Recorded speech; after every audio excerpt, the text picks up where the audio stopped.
दिलवा के सहतानी हो ई हमर रवाई हो न तहरा बुझाई हो। हमार दिल ई तोड़े से पहले ई सोचली हो बारी तहारो तयाई हो। हमार दिल ई तोड़े से पहले ई सोचली हो बारी तहारो तयाई हो। बारी तहारो तयाई हो।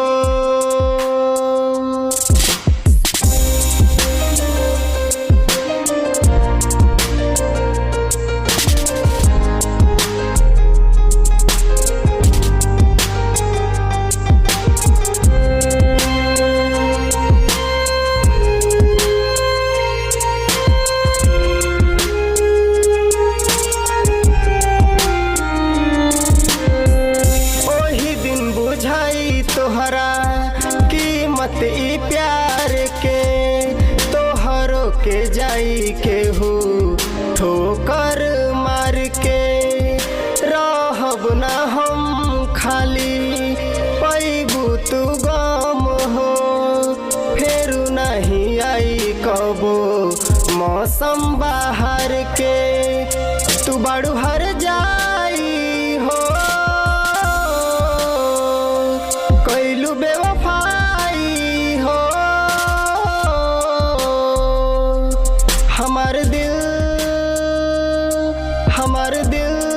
ई तोड़े से पहले ई सोचली हो बारी तहारो तयाई हो। हमार दिल ई तोड़े से पहले ई सोचली हो बारी तहारो तयाई हो।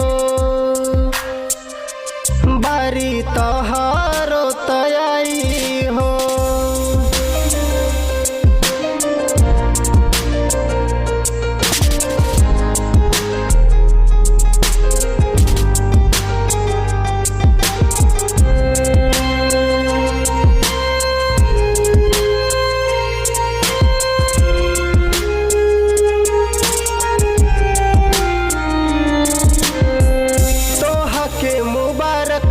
आंसू के याराना भइलू तू सोनू के गुजरल जमाना।